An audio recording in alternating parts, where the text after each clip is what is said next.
Yesterday or 2 days ago, Larian did a little AMA about Divinity, and I have not seen their replies. Well, I've seen like a couple of them because people won't shut the fuck up about it, so I've gotten spoiled, but I wanted to go through it. So here we go. All right, that's a wrap. Thank you. Hello everyone, happy new year. I'm guessing they did this because of the whole AI thing. I thought people were gonna spam them with questions about AI, but I'm from like a very quick view of it. I have not seen a single person asking them about AI, but maybe that was a different AMA that they did.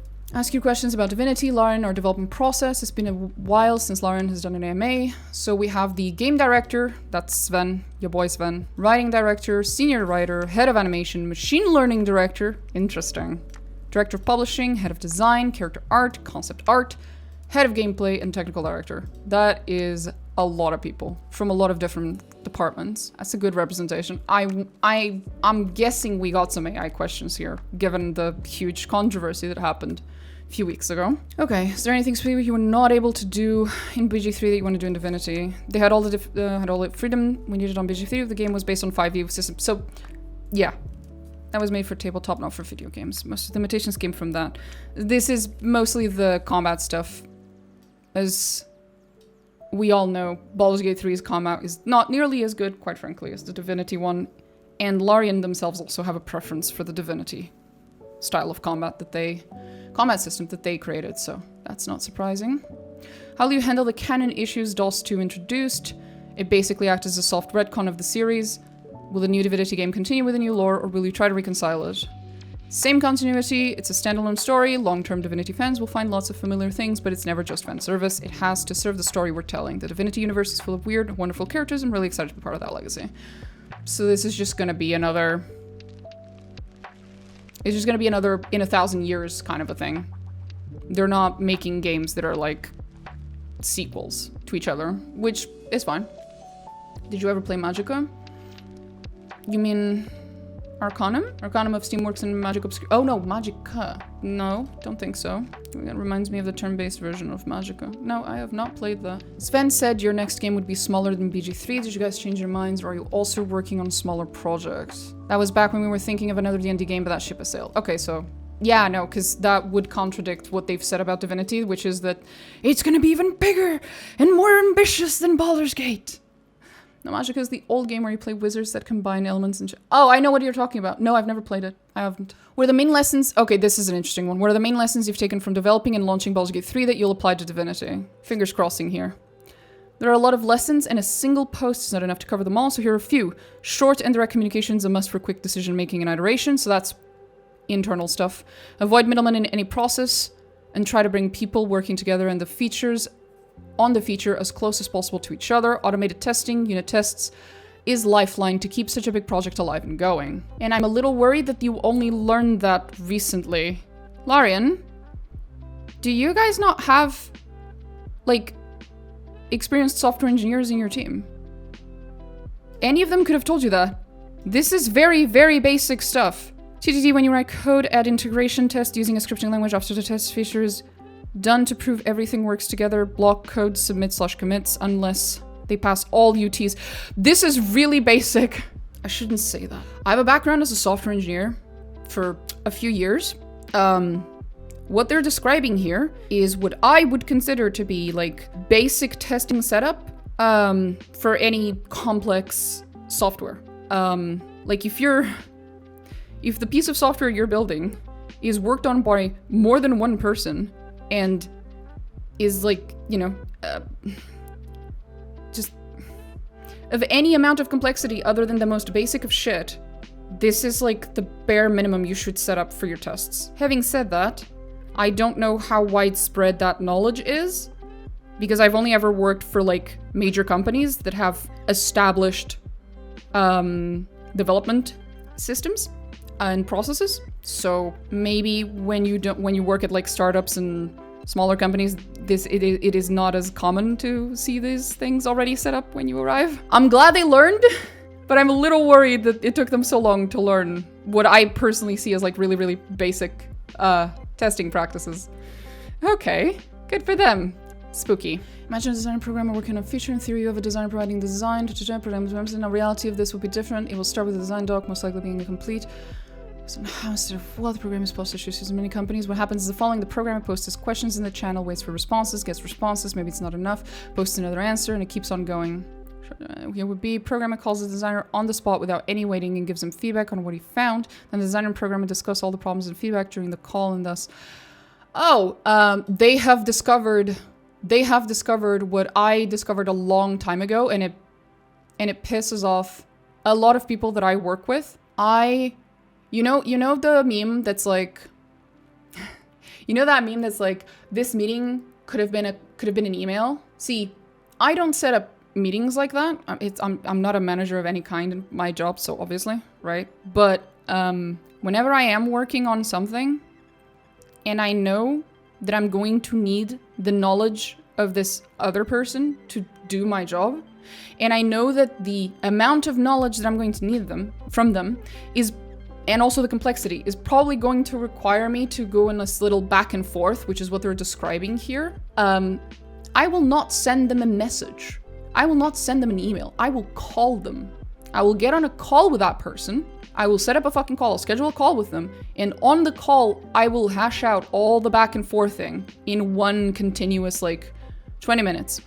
And it, in the world of IT, there is like a bit of a split where there's a lot of people who really dislike people like me because they're like, well, why do you have to have a call? Why can't you just send a message? Why can't you just send a message on Slack? Why can't you just blah, blah, blah? It's like, because the 20-minute call that I could do with you right now, if I were doing it through messages, it would be a back and forth of messaging that even if I managed to get all of my, even if we managed to not have any misunderstandings, because a lot is lost in translation when you do written communication versus spoken, but even if we don't take that into account, just because I have to wait for the other person to reply, and God's forbid they're in another time zone or something, just because of that, a 20-minute call through messages could be days. It could be days long communication through Slack messages that instead could just been a fucking 20-minute call. So, I'm glad Larian has discovered the wonders of the 20-minute call, the 5-minute call, that saves you several days of messaging back and forth. I'm so proud of him. I too have discovered this. Oh, that's brilliant. But a lot of people inside of like IT jobs, engineering, software engineering stuff, like they don't like, some of them don't like working like that. They really do like their messages, and not necessarily emails. That's usually more of like a non-technical person thing, but definitely the like, oh, just everything could have just been a Slack message. Why didn't you just send it through Slack? It's like, because oftentimes a 5-minute call is faster. Trust me. And less prone to error and miscommunication and misunderstanding. What is your writing process like in terms of planning and accommodating players who like to do quests out of order or find hidden little details? This is one of the things that I think Larian is probably one of the best companies at. If anyone has the right to do open world, and I hate open world, but if anyone has a right to do open world, it's Larian. Because they actually are very good at dealing with the consequences of open world, which is, in a true open world game, your player can do anything in any order. And you have to be able to take that into account. You can't have the fucking game, the fucking quests break because of it. And ideally, not only do the quests not break because of it, but the player should even see different interactions and different outcomes due to the different order. But also, you have to be really careful with whether you punish the player or not for doing things out of order. Because that is like, some people would argue that it's like, well, there should be consequences to you doing things in certain orders, and that should include punishment, meaning you don't have as, like, the optimal outcome for a specific quest because you did it out of order. I'm more of the opinion that, no, I don't think you should punish people for doing things out of order. You've made your game open world. You've allowed people to move in any direction at any time and do things in any order. I don't think you should punish them for that. Figure out how to write your quest in a way that, like, once I've started it, even if I've started in an unconventional way, I should still be able to get enough clues out of the writing of the quest that I know how to do it in whatever way I want to do it. The optimal way, the evil way, the good way, the whatever way, right? Like, I should still be able to see all the possible outcomes of the quest and choose the one I want. And Larian, historically, at least with Baldur's Gate 3, is probably the studio that has done this best so far. No company has ever been able to do this properly. None. Which is why I don't like open world, but Larian's gotten closest. Because Baldur's Gate 3, not with DOS. DOS still has a lot of Divinity Original Sin 2 still has a lot of problems with out of order quest doing. But with Baldur's Gate 3, they definitely got really, really, really close. You can do a lot of shit in Baldur's Gate 3, completely different order. Not only does it not break the game, but you get some hidden cool interactions that you otherwise do not get, depending on the order in which you do things. And that is really cool. The writing process is to embrace the chaos, to encourage the chaos, to be one with the chaos. The first thing we tend to do when playtesting our own situations is run them out of sequence, break them in every conceivable way, and see how far we can push the boundaries of what's possible. The greatest joy I get is seeing somebody go so far off the beaten path that they assume we'll have lost track of them, and then they stumble across something that we put there just for them. Yes, I'm not surprised whatsoever.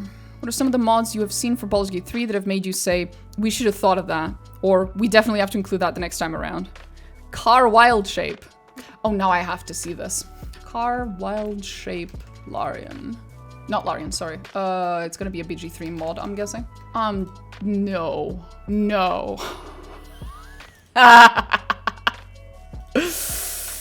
That's amazing. That's amazing. I can't. Voiture. This is amazing. This is why mod support is important, ladies and gentlemen. This is why. Beautiful. Brings a tear to the eye. We're taking notes on all the UI mods for sure. The UI team worked very hard to bring the complexity of an open world D&D adventure to video game format, but we had more improvements in mind that we just couldn't cram into our releases. Happy we managed to make UI moddable in the first place. Okay. I don't think I've seen any major UI mods. BG3 UI mods. What's like the biggest UI mods we're looking at? User interface, there it is. What's the most popular ones? Spell detail info. Utility spells consolidated. Single page books for split screen. Hotbar icons always on display. Okay, I get that. Okay, that makes sense. Love all the mods regarding player appearance. Lots of very creative ideas in terms of combining outfits, hairstyles, and whatnot. Our character team is always looking at those, and we take note of what our community wants. Okay, of course, people immediately bring up the Big Naturals mod. If you don't know what the Big Naturals mod is, you should go look it up. It's an infamous Baldur's Gate 3 mod. Even I know about it, and I never play that game with mods. I think it's called Wither's Big Naturals. You should look it up. You should look it up. It's a very good mod. It's wonderful. Will the looting system be random and level dependent, like most items? Ooh, like most items in DOS 1 and 2. Will there be more handcrafted items like in Baldur's Gate 3?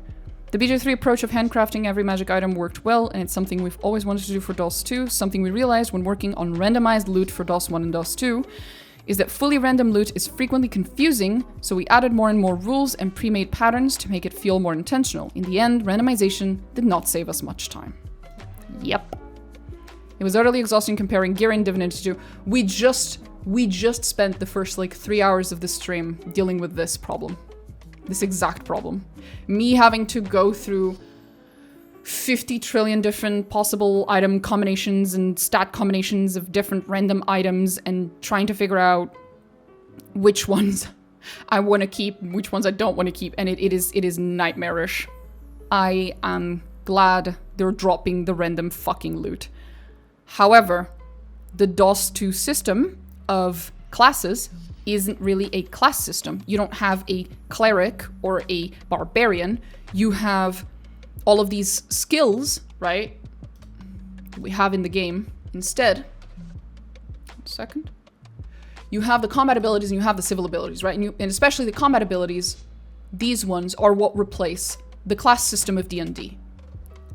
which means a class isn't really a class like it is in D&D. It's more like a combination of classes. Like my character, she was originally a cleric, but she's not a cleric anymore. She's a necromancer, and she's a necromancer, and she has warfare, and she's basically like a berserker-style glass cannon necromancer using a two-handed weapon, goes in, has almost no armor whatsoever, but as long as she deals any amount of damage, she heals 100% of it back. Because of necromancy, right? So she's kind of a temp, but not really. And she has almost no fucking armor, but it doesn't matter. And she deals a fuckload of damage. So this isn't really a class, it's like a combination of classes. And this is how every class in this game works. It's a lot of customization, class-wise. I like it, but it also means that you can't just easily create unique loot to match a person's class, because even if you consider a class to be the combination of like 2 or 3 skills, I need someone to go do combinatory math? I don't know how you say it in English. Go do the fucking math. How many possible combinations of 2 to 3 skills there is in this game. And that's how many classes there are. And that's how many fucking classes they have to do unique armor for. So that is the problem with not having the random loot that they currently have, right? Because the random loot will, because of its random nature, inevitably create armor and accessories and so on, and weapons for every possible fucking weird class that anyone could possibly want to play with. But if you don't have random loot, then you can't serve that many combinations of classes. My personal suggestion to Larian on how to fix that, if they don't want to do the random loot anymore, which I'm totally down for, please don't do the random loot, no thank you, is to let us enchant our own weapons. Let us pick the fucking weapons and armor. Let us pick the stats we want on them. And if you have unique weapons and unique armor that are like actually like uniquely named because they are the drop of a big boss or whatever, right? So, and it already comes with its own stats, and it already comes with maybe with like very specific effects, right? Not stats, effects. Like something unique, some kind of effect on hit effect, whatever, like that's not a regular just +1, +2 stat. Then those weapons should be leveling up with the player. That's one thing. You can make them level up with the player or with the character that wields them so that they're not useless afterwards. And you can still let us enchant it with whatever stats we want. It's just that the weapon keeps its fancy effect, basically. Or any combination of the things that I just said. That would allow the replacement of the randomization system while still taking into account the fact that everyone has a very, very unique class in Divinity games. That is my personal suggestion to Larian. That I'm not seeing them say that, so if they don't do what I just said, unless they find some other solution that I can't think of right now, what we're going to see in Divinity is less flexibility in the class system, necessarily, because the weapons and armor will be unique and set and have set stats. So, necromancer with high strength and high warfare like I have is probably not going to be something that I can easily support with the weapons and armor that the game provides me with, as I am doing right now. It is what it is. Any game completely outside of the genre you work in, or comfort zone that inspires you in game development. The Seance of Blake Manor impressed me so much. I play lots of games. That's Adam. Okay. I have not played this game. We are going to add it to the list. To my list. My infamous list. I will take a look at it. I think I've heard this game. I think the reason I've heard of this game is because... Oh wait, sorry. I forgot to swap. There you go. Now you guys can see it. So someone asked them if there was any game that's very different from their genre that they were interested in, and one of the people from Larian said the seance of Blake Manor, which I think I've heard the name of it. And I think the reason I heard it was because some of the voice actors from BG3 are in it. I think that was why. That ain't it. Then I don't know why I've heard it, but I have heard it. With each game, you've improved in writing a story. With writing a story and narrative for your games, what are some of the things you would like to improve narrative-wise compared to your previous entries? Companion relationships. Firstly, to have more interactions between companions, not just with more and better banter, but to have them develop deeper relationships with each other, just as they do with players. Secondly, to ramp up player friendship and romance more subtly, so relationships building feels natural. So that makes me think of two things. First, I'm glad that this is something they're focusing on, because in Divinity Original Sin 2, the most glaring flaw compared to Baldur's Gate 3 is the companion relationships. They barely exist. Companions are effectively invisible in DOS 2. I can't speak for the first Divinity game, because I haven't played it, but in Divinity Original Sin 2, I could have played this entire game without the fucking companions and almost nothing would have changed. So far, at least. I'm like, I don't know, assume halfway-ish through the game. They don't interject while you're talking to other characters almost ever. They don't really talk to each other much or at all. They barely talk to you. There's very, very little reactivity, companion dialogue. Just the companions, they're just barely there. They're barely there. They almost don't interact with the world. They almost don't interact with you. They don't interact with each other. There's just very little to them.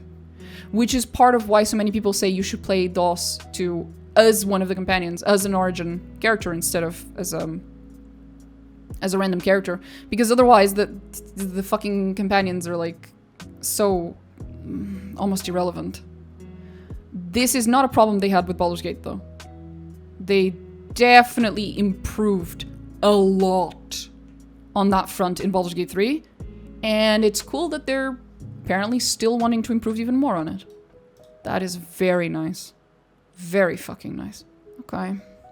BG3, I really enjoy the aspect of ending the day and going into camp to interact with your companions, not so much for refilling the spell slots. Will there be something similar in Divinity? We'll give you space to build your relationships with companions. I won't go into too much detail here, and yes, you won't have to refill any spell slots. Okay, well, yeah, that's just the Divinity combat system. As we know, they're gonna keep it. This is actually something I said as well. When I started DOS 2, I was like, it's a shame we don't have a camp. Like an easy camp place to go to chill and put all my stuff in a chest and just, you know, talk to the companions, end day, whatever. Like, so many... It was just nice having a little base of operations. Technically, you have it in DOS 2. It's the ship, but also it doesn't really work the same. And the companions aren't there. And, of course, infamously, the other companions that are dead, canonically, are not there either. Whereas in Baldur's Gate 3, you can always go back to camp and swap companions if you want. So that's, like, also a big fucking deal. I hope they learned that one from Baldur's Gate. It was not fun to lose half my fucking team at the end of Act 1 in DOS. Like, it was not fun. Like, fuck's sakes. What couldn't you do in BG3 that you will be able in the upcoming... Okay. What couldn't you do in BG3 and DOS 2 that you will be able to do in the upcoming Divinity? We figured out ways to burn things that we could never burn before. We'll still give you something to put out the fires, though. No worries. Because barrelmancy wasn't already a thing. We're gonna be burning even more things. Okay. We're gonna be burning more things. We could already burn pretty much every surface. We can burn most things made out of wood. We can burn characters. I shudder to imagine. What is it that what things that we couldn't already burn that they have realized we can now burn? That they've figured it out. Very concerning. Battlemancer class. They should just make it canon. Baldur's Gate 3 for Switch 2, is that even possible? We would have loved to, but it wasn't our decision to make. Well, fair enough. Will Borislav be making the soundtrack again, please? We wouldn't be able to stop him even if we wanted to. He's been very busy composing and recording the material. It's pretty great. Fuck yeah. That's good to know. That's good to know. That's very good to know. Very fucking good to know. Preemptive congratulations on winning Gaming Award for Best Music. Yeah, pretty much. It's good to know Borislav is back. Our boy Boris. Can you tell us about new mechanics in Divinity that you're most proud of? There was something that bothered me when I explored the starting areas of DOS 1, DOS 2, and BG3. It stares you right in the face if you think about it. In Divinity, I can finally do the thing I wanted to do in every previous game. What could it possibly be? Shit! Fuck. What is it? Fuck! What is it? I can't think. What is it? What is it? Has anyone figured out what it is? Swimming confirmed. Fair. Very true.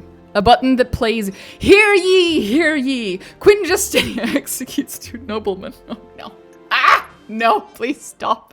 If they put that button into the game, I hope I can carry it with my character. You know how in Rogue Trader, you can have the little skulls that float and follow you and they say things? We should have one of those in Divinity. And all it says is, hear ye, Queen Justinia executes 24 noblemen for insubordination. And also, how are you keeping up, Bree? It just keeps rotating those fucking voice lines. Keeping it together, Bree, exactly, yes. Just give me a fucking floating skull that keeps rotating across all, like, 50 of those fucking voice lines. And follows me. It's like a pet, it's like a summoned pet. I need it, because Divinity will surely not fry my brains nearly as much as Divinity Original Sin 2. So I need that. I need that pet. What is something you look for in a portfolio of applicants for character art? Oh, okay. That, I am very sorry. I'm sure that's very interesting, but not for me. His bar is back for the music on Divinity. Bobby never left. He's cooking. Amazing. How different will the new Divinity be from Divinity Original Sin 2? Love you guys, by the way.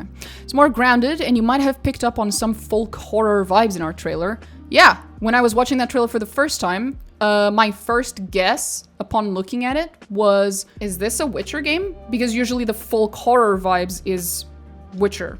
That screams Witcher. And then a couple of things happened in the trailer that made me go, no, this is Larian. This is definitely Larian. And then the fucking logo showed up and I was like, yep. But with the game size of DOS 2 and Divinity, there are lots of tonal variations as you move through the world and meet new characters. I hope it'll make you laugh, frighten you, shock you, and delight you. Okay. It's more grounded. What the fuck does that mean? What the fuck does that mean? Grounded. Yeah. Not English, not my first language vibes. What do that mean with that? Well balanced and sensible. I doubt that. From Larian? I doubt that. What do you mean more grounded? Narrative question. One of the problems with branching path narratives or giving the player too much freedom is that it can get a bit messy, quite fast, and muddy the main narrative and story the game is trying to convey. Considering Divinity will be grander in scope compared to BG3, I'd imagine there would be more branching narratives and ways to tackle problems. In what ways do you try to achieve this, but at the same time mitigate the problem of the narrative falling apart without railroading too much in certain key story beats? And don't forget multiplayer, that makes it even harder. But it is one of the things we want to get better at with each game we make. We hate railroading and we want you to have total freedom but still experience a compelling narrative. We learned a lot from BG3 and are now applying those lessons together with a host of new ideas. Again, this is one of those things where it's like, Larian is probably the only company that's ever done this properly or gotten close to doing this properly, so I'm not worried about this particular problem coming from Larian. Is Divinity slated to run on Divinity Engine 5? Yes, but technically they've already said they're going to make changes to it, so it's going to be Divinity Engine 6, basically. For each game, we are bringing significant changes to our engine, since Divinity Engine is fully our own creation. I don't know, unless 5 is already the newest. Whichever is the next one is my point. Makes it easier to alter it to serve a new game rather than write a new engine from scratch. We have indeed moved to the 5th iteration. Okay, yeah, 5th is the new one. Increasing the size and density of the game is an important goal. We have also substantially improved the visual quality of the game. Okay, because Baldur's Gate 3 wasn't already a fucking masterpiece visually. I mean, for an RPG. Of its kind. A lot of effort has been put into increasing the quality of our materials and lighting in general. Character rendering especially also received a lot of attention from the whole engine team. I am looking forward to this. Baldur's Gate 3 was the prettiest well, in terms of 3D modeling and stuff, it was like the most modern looking / prettiest we've gotten a CRPG to ever be. That they are saying they've upped it a notch is impressive to me. Are there any books that we would be surprised or inspirations from lore? Love you guys. The writing team is constantly recommending books to each other. It makes for a wonderful and eclectic hodgepodge. Current read is, I have no idea what that is. Sure, I'll join all of them. Okay. Oh boy.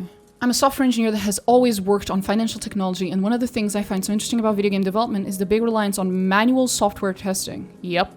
Every piece of code that I write can be tested automatically. Same. That's the experience I have. Either through a unit test or through an integration test. However, my dude, you are... I don't know if he's forgetting, or maybe he just doesn't know. There is a third type of testing. I forget the name right now. Ironic. There's a third type of testing other than unit tests and integration tests, which are very, very automated. There is a third type of test, which is basically a type of test that mimics user behavior. And this is the closest that an automated test can get to manual tests, where you literally write a bot that uses the keyboard and the mouse. So like they use the inputs as if they were a player. And this is like the most manual kind of testing that you can still automate. These tests are not very common. A lot of companies don't even bother writing them. I've written them across multiple companies and across multiple jobs. I forget their fucking name right now. But these kinds of tests are very resource intensive and slow. Like if manual testing is slow, is like the slowest basically, then this type of test that I'm describing is the next slowest thing basically. And so a lot of companies don't bother writing them, or when they do write them, they write them like to only run at the very, very last stage of the development lifecycle, just before you push your changes to production, basically. AKA, you make your changes live. So you only have to run it once every blue moon, or as little as possible, because it's very resource intensive and it's very slow. Video game in logical terms is a running simulation that has different results with the same input depending on various conditions. That said, simulation has a lot of systems and subsystems that may or may not be active due to the same conditions. The more systems you have, the more permutations of their interactions you get. The amount of integration tests starts growing exponentially, but at some point has diminishing returns on such tests. True. Usually this is a point where a lot of developers stop and start using manual testing to make sure the most common player interactions are covered. Yep. At Larian, we have a bit of a different approach. We use TDD to ensure UT coverage in combination with writing high-level test scripts that are supposed to test the feature. Ooh, programmer providing in isolation like in a test level at the same time. Our QA using the same scripting language to automate their testing routines in order to test situations and comma in-game like it would be a player. Okay, so they might be using the types of tests that I've just described. That still doesn't remove the need for manual testing. Yep. One of the main requirements of a game is to be fun. And so far, that's not something that can be expressed in tests. No. For that, having a person who would play the test, the feature, and would give you feedback if it's fun from the player perspective is immense help. Also, sometimes as a developer, you just can't guess what shenanigans a player would do. Famous barrelmancy or speedrunners. And have a team that can do that. Having a team that can do that and also validate that what is done is matching what was requested is highly valuable. Yep, I can confirm as a software engineer that what they're saying is correct.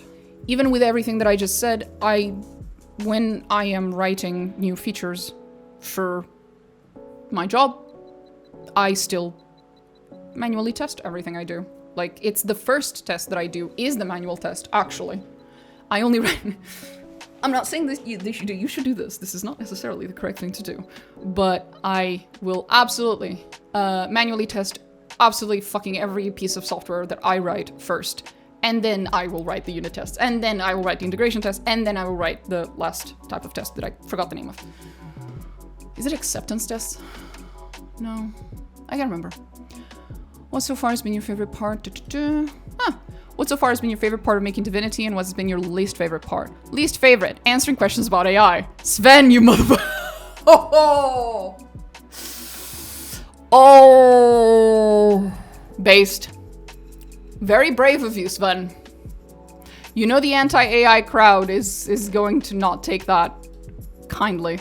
Make no mistake, I'm not particularly pro-AI either. Oh, but they're not going to take that kindly. Oh, Sven. Are there any recent game releases circa 2025 that stood out to your team as inspiring or reinvigorated your passion for game making? What we're reading here, we are reading the Larian AMA from 2 days ago. They were talking about Divinity and Baldur's Gate 3 and stuff. And I hadn't read it yet, so we're learning today. I like deep systems, so are there any recent game releases that stood out to your team as inspiring? I've been playing Europa Universalis 5. Oh my fucking god. Oh, they have a Europa fan inside of Larian. Oh god. I keep being amazed by the creativity of the indie scene as a whole. There are so many good examples. I'm really looking forward to start playing. Okay, the same game as before. Nice. Yep. Hell is us. Really underneath the game's horrific depictions of war, the darkness and the oppression, there is hope. It felt like a game created specifically for me. I want to make things that give people that same, this was made just for me feeling, that same sense of connection. That's great, Kevin, because that's exactly how I feel about Divinity Original Sin and like everything about the elves, okay? Everything you did with the elves, from the way they look visually to their fucking armor, to the whole aesthetic, their lore, their horror, their weirdness, their creepiness, made just for me. Just right up my alley. I'm glad we agree, Kevin. But I understand what he means. And I am also like, I love the example that he's using because if you've watched my content for more than fucking 5 minutes, you may have noticed a certain pattern with like me really loving like the like creepy, gory, evil aesthetic vibes in a lot of games and stuff. You know, Rogue Trader, fucking elves and DOS 2, Drukhari. Really? Exactly, Orbital. Really? But one of the things that may sound counterintuitive here is that I don't like it if the story of your game has a bad ending. I don't like movies and stories of any video game, book, it doesn't matter, that has like bad endings. And what I mean with bad ending is like an ending in which like, and then in the end, none of it mattered and everyone died, right? To me, I really, really like tragedy and evil and horror and Uncanny Valley and Eldritch Horror and all this sort of stuff. I really like it. But what I really, really like about those stories is when you have all of those themes and they're really fleshed out and they're really fucking well thought out. And then there's an underlying current of hope in the story. Hope is a really important fucking part of the story because otherwise you've just created a very depressing setting and I don't want to play it. I don't want to. No. Why would I? It feels pointless. It's like that little slither of hope, even if it is just a little slither, is really fucking important. Rogue Trader is set in a universe where everything is war, and every time you try to be a nice person, you get punished for it, okay? Everything sucks, okay? Everything sucks. Trying to be a nice person, Rogue Trader, sucks. And the fucking game punishes you for it again and again. And there is no moment in Rogue Trader that fills me with absolute fucking joy and excitement as much as that moment at the end of the game when all is bleak and you're facing the fucking ships of the Inquisition between you and the portal, right? And then if you've played as a good guy, if you've played as an iconoclast, the cavalry shows up suddenly from the bleakness of the fucking void around you, that is space. The fucking Eldari ships, 2 different dynasties of rogue traders show up, like, everyone just comes to your rescue. Admex, I think, also come in. It's like, finally, being a good person pays off, because you formed alliances, and the cavalry's here, and they've come to repay the debts of your kindness, basically. It's fucking amazing. It's so much more worth it. That payoff, that little slither of hope that you clung to throughout the entire game, despite all the horribleness, all the horror, you know, it pays off so much more when it finally shines at the end, because the horror was so well written. So I'm glad someone like this exists within Larian, because they clearly seem to also understand that. My man Kevin. Well, who's Kevin? Hold up. We need to go check Kevin. Kevin, who are you?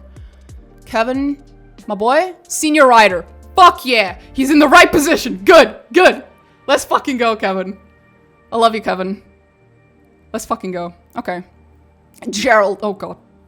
Sir, you have a somewhat humorous name. I'm sorry. I don't know what it is about that name, but I love that name. Gerald. I don't know why the name sounds so funny to me. I don't know what association my brain has with the name Gerald to think it's funny. I have no idea. I was particularly captivated by the visuals and mood of Kronos and You've Drawn. I have not seen that.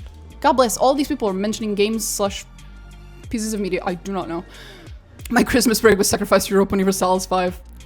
I know several people who are in the same camp. I mentioned Blake Manor in a comment. Expedition 33 build. My boy Artem. Thank you. Thank you, Artem. Artem? Might be one of the two. Thank you, my boy.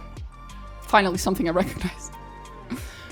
Who's Artem? Wait. Is he an artist? Is he an artist? Is he like a lead artist or something? Head of gameplay. Fuck. Okay. It would have been cooler if it was one of the art directors that was inspired by Expedition, but still, it's okay. It's okay. There's a lot of gameplay stuff to be learned from Expedition. It's okay. Will there be co-op? Ooh.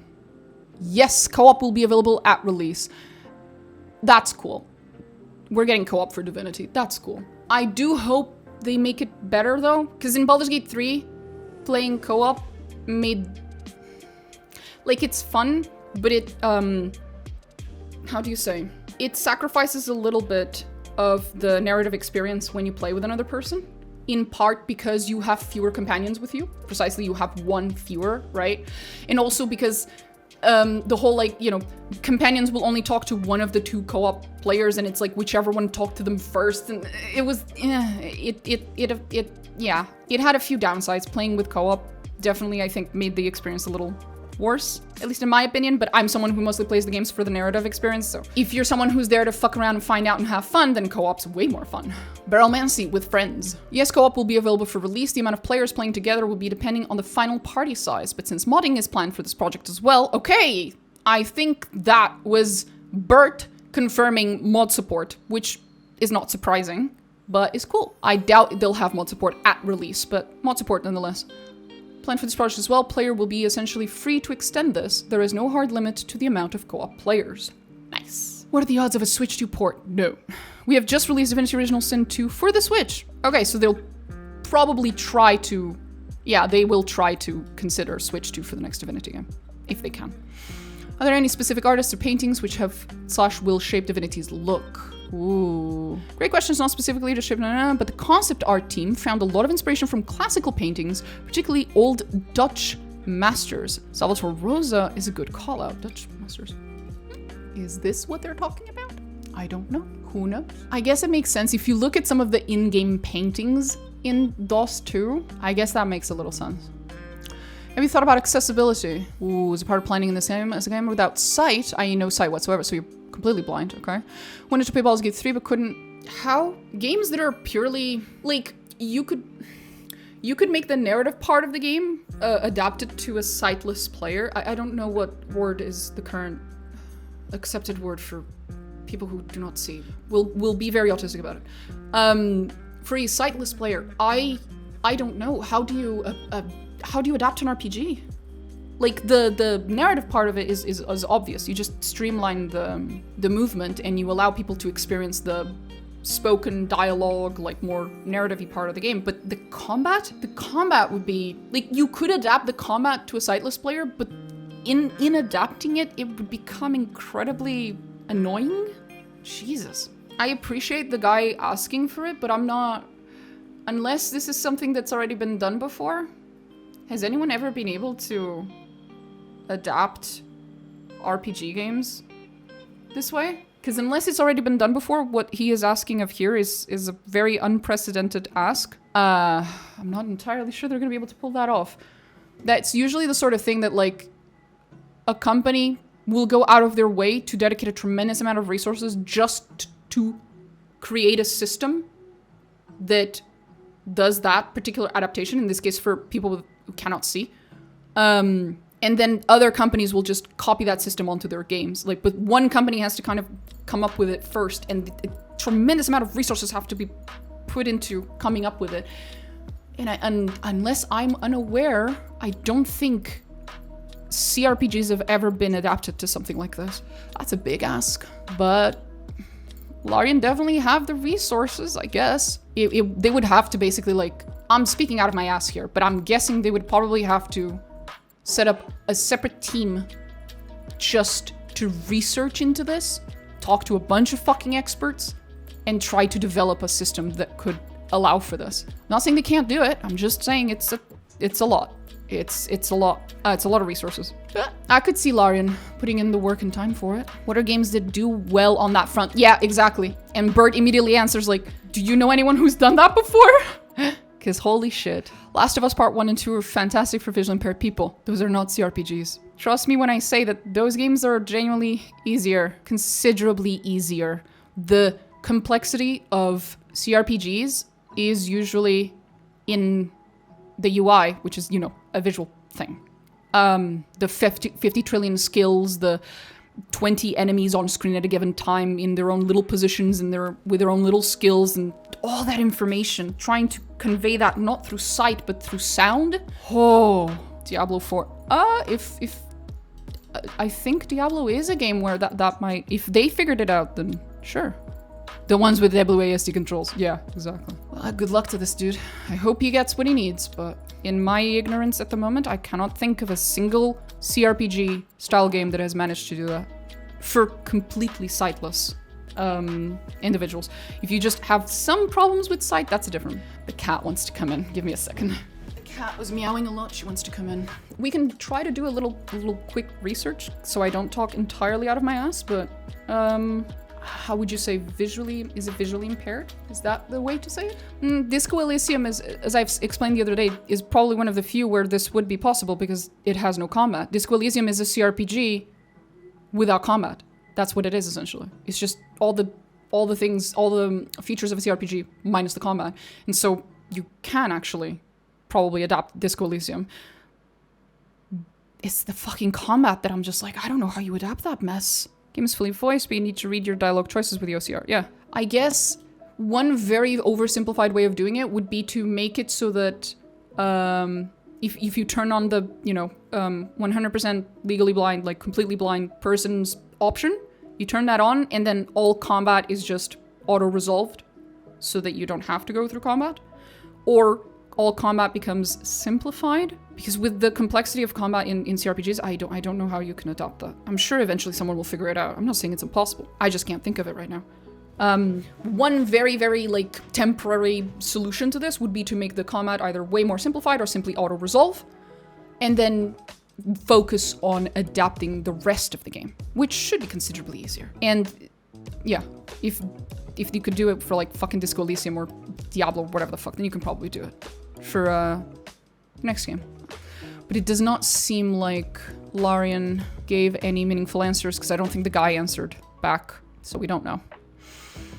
Okay, BG3 has a fantastic romance that lasted through most of the 3 acts. Are you doubling down on this? Is there an even greater focus on it? See, look, I'm a big fan of romance in video games, obviously. But the thing is, the reason I'm a fan of romance in video games is because I play CRPGs as an extension of my love for books when I was a kid, right? When I was a kid, I loved books, and then I discovered the wonderful game of RPGs, which are basically they're books in game form. So I like romance in video games because it's yet another aspect of the human condition, basically. It's like, I like romance in video games the same way that I like friendships in video games, the same way that I like when they model any aspect of the human condition accurately and creatively, right? It's just, I don't see romance as its own thing. I see it as just another thing that you can do in the game because you would be able to do it in real life, right? It's like, if you can make friends in your game, then you should be able to make romances. If you can make enemies, you should be able to make friends, so on and so forth.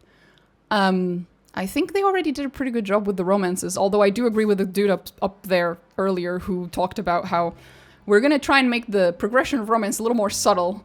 And then I just remember when I was first playing Baldur's Gate 3, because I played it not at release, but relatively early, I still caught some of the hilarious bugs where fucking Gale would hit on you immediately, right off the bat. 2 seconds in, you recruited Gale, he's down. He's DTF.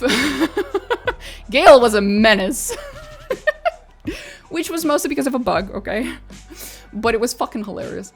I thought I had just made a really sexy character. No, Gale would just fucking hit on you immediately off the bat. It was hilarious. Yeah, it was a little weird. It literally became like a fucking meme because of Gale. It became a meme that I keep accidentally romancing characters, and Gale was, I think, was the first one. Yeah, Gale was the first one where that happened to me, and then after Baldur's Gate 3, every other game that I've ever played, I almost always accidentally end up romancing a character, or starting a romance with a character, and then I obviously have to turn them down, but then I just feel really bad about it. Because I didn't mean to start it in the first place. But Gale was the first. Anders is the first one for sure. Oh my god, yes, you're right. Yes. Oh My god, he hits on you the second dialogue after you meet him. And if you're just trying to be nice to him, if you're genuinely just trying to be nice to him, you can accidentally romance Enders, and then you have to turn him down later, and it really sucks. Do you want to watch Magician's Children Die, or do you love me? Exactly! It's like, fuck! Anyway. When we're designing and writing the romances, the goal is to make them memorable, and to have them feel like a natural part of the character's personality. Yeah. In relationship with the player. Yeah. That means we discover the way to tell the romances as we develop the companions and their stories. Good. Alongside character artists, cinematic artists, animators, performance directors, actors, and other developers, I hope we'll manage to push deeper into the depth and complexity of romance, love, and some other, not always positive, emotions. Good. That's the point.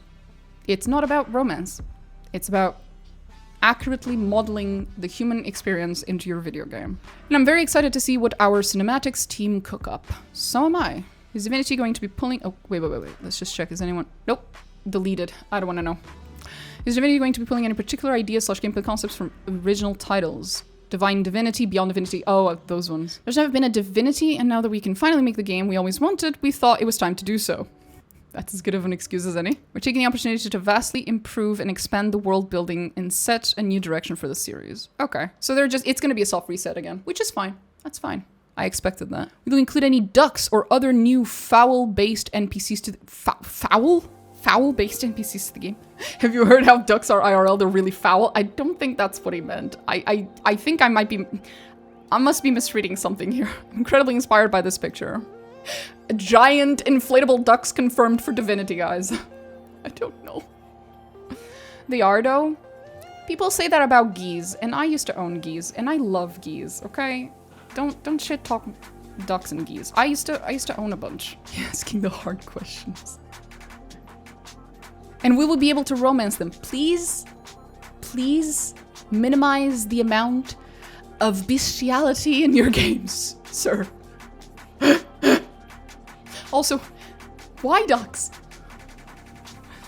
What are the playable races and classes?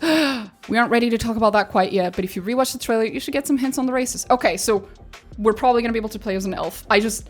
If they don't let me play as an elf, I will cry. I will actually cry. Like, I always want to play as an elf in, like, 99% of games I've played, but in Divinity, where they have the best one of the best elf, like, representations in all of media, like, please let me play as an elf. I want to be a cannibal who's incredibly unsettling to look at.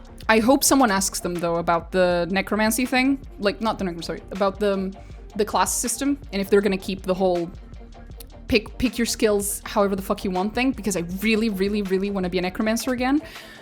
And also warfare points, and also strength, and also intelligence, and also berserker, and also, like, I want to be able to do that shit again. It was so fun. What are you currently playing in your free time? Factorio. I'm not gonna say it. You and I, Artyom, we got something in common. And it's a diagnosis. I too like Factorio. Warhammer 40k Rogue Trader. Based! Who are you, Gabriel? Gabriel, tell me. Who are you, Gabriel? Machine learning director. Of course. Let me guess. Admech. My man. Hades 2, based. And Indiana Jones and the Great Circle. I encourage you never to look up any of the various ducks or assholes YouTube videos and have a quick part. God damn it, Delark. Trend Victor. No idea what that is. What was a challenge when making BG3 that people may not know about, and and were there any fun or unique ways you were able to fix it? On a technical level, the amount of systems that exist in the game and the freedom we give players to interact with them and experiment, if players decide to collect all barrels in the game, drop them in a single spot, and explode them, we need to be able to handle that. There simply is a million ways for players to break the game in an environment like that.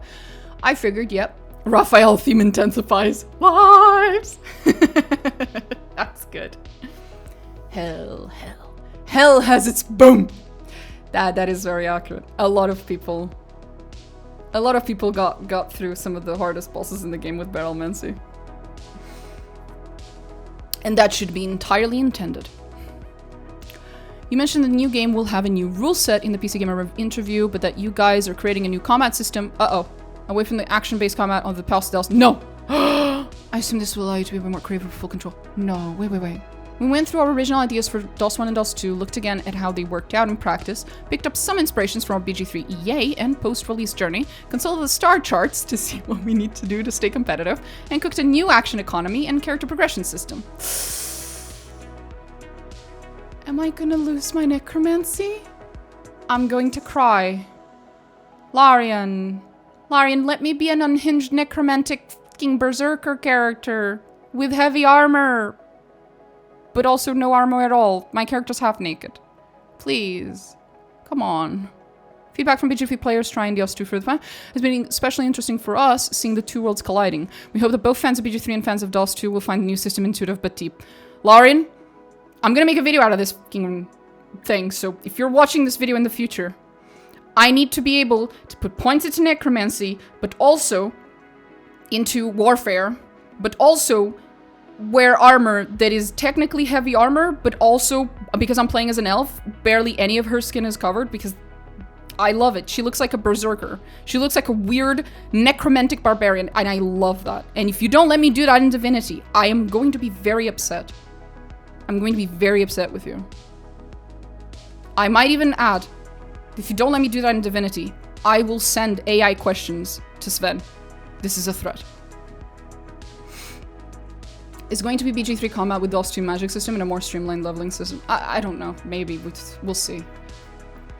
I don't think you can start off by saying it's going to be BG3 combat, because they have made it very clear that they did not like the D&D system. Like, they really didn't. Those were the strong parts of both franchises, and I trust Larian. I do trust Larian, I'm just... Look, as a fan of necromancy, it's so rare that necromancy is properly implemented in any video games. And, like, in a way that's fun.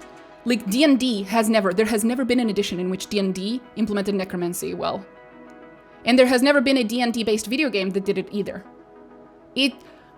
I have never seen necromancy as a school of magic in a video game as well done as they did in DOS 2. I'm just very, very scared, okay? That I won't be able to enjoy my necromancy. Because it's not just about summoning a bunch of fucking undead, it's about, like, all the other 5 trillion different fucking things that you can do. And also the fact that it's physical damage instead of magical damage is brilliant. It's brilliant detailing. Because, yeah, that makes a lot of sense, actually. And also the fact that I get to put a bunch of points into warfare and then I run around with a fucking two-handed sword. I mean, it's great. I mean, the ability to jump around, to push things, the D20 and action system for BG3 is copywritten, I feel. D20 and action system for... No, because remember, games like Pathfinder and stuff exist, and they also use wait. Yeah, games like Pathfinder exist, and they have very, very similar systems. So those things cannot... Whatever they have that's similar cannot be copywritten. Sorry, pardon. Anything else? Will interactions with NPCs be mocapped like BG3? One of my favorite things was how every NPC felt unique to interact with. Me too. In fact, we just built 4 new VO/performance capture volumes with more in the works. Yes! Yes! That's amazing. I didn't doubt that for a second, but it's good to have confirmation. When should we expect gameplay material? Happy New Year to you guys as well. We'll see. We're in full production mode now, but we still have truckloads of work. Okay. My boy Sven coming in clutch. This is also why Critical Role made their own system. True. Pathfinder just had to move to Pathfinder 2e because Wizards destroyed the contract a few years ago, which allowed third-party usage of their IP. You're not incorrect. Yeah, that is true. This is also why Critical Role made their own system. Yeah, you have a point there. Trucks confirmed in the next Divinity. And loads of them too. Yeah, I love... I love Reddit humor sometimes, but only sometimes. BG3 being a D&D game had most of the better story and world interactions behind succeeding on rolls and checks, incentivizing character growth and improving stats. This has a drawback of also incentivizing safe scumming. Yeah, because you keep having to, because there's a pattern of, there's like the randomness to it. I'm actually not a fan of the randomness part. I think putting points into persuasion should allow me to persuade, period. The randomness part of it, I get why it's there and D&D tabletop, blah, blah, blah, but are there plans to try to make failing these dialogues / non-combat checks narratively more interesting, a la Disco Elysium, to try to encourage players to accept bad RNG? Personally, I think we should just not accept RNG at all. I'm not a fan of the RNG part. I try not to save scum. I don't. I save scum all the time. I don't give a shit.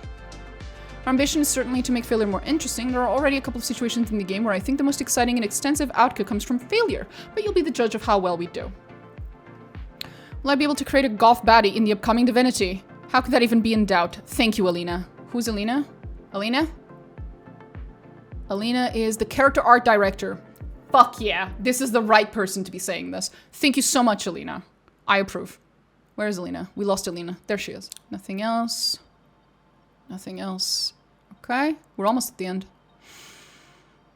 Make a couple of petitions. If that's what from the bottom of my heart. We love the Larian from Hell channel. Yeah, that was pretty cool.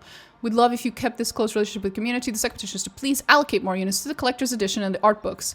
They have been very scarce to get on physical, and I'd love to have one. Best regards to the whole team. There is quite robust, ongoing work behind the scenes on our distribution and production channels. Of course, our desire is to get high quality bits and bobs to everyone in the world, but we started from scratch. Personally, I really believe in a direct-to-consumer world, so things being built by us and sent by us, directly to yourselves, I think is the right direction. But again, we aren't quite there yet. We're improving in this area. We know we have quality down, but with distribution, we're still struggling. Perhaps in a future community update, we'll go into more detail about these changes. It's a good idea, thank you. Has Divinity released their collector's edition already? I don't think so, right? They're talking like in the future. Divinity edition? No, there's no collector's edition for Divinity yet. Okay. I'm guessing because like the game's barely even remotely done yet, so I will be getting the collector's edition if I can. If they do the thing that I hate, which is limited number of collector's edition instead of limited time for pre-ordering it, I will try to get it, but if I fail, I will not be getting it from scalpers. I'm very sorry, but I have a special place in my heart for just how much I despise companies that do that. The reason to this day I do not own a single book from Warhammer 40k, despite how much I love that franchise, is because the first time I tried buying a book was the Lilith Hesperax, the latest book that they released on her. And I went to the collector's, like, fancy cover, whatever edition, and it sold out almost instantly. 100% of those books went to scalpers. How do I know? Because a few hours later, when I went to look on the internet, there were hundreds, if not thousands, of units for sale on eBay and other websites. Like, it all just got fucking sold to scalpers through bots. Because the bots are faster. Because that's what happens when you make limited editions that are limited in number instead of limited time. Is that all of it just gets sold to fucking bots. The Horus Heser is more confusing than Discworld. So I got really mad and then I swore off ever purchasing a fucking book from James Workshop ever again. Until they fix that.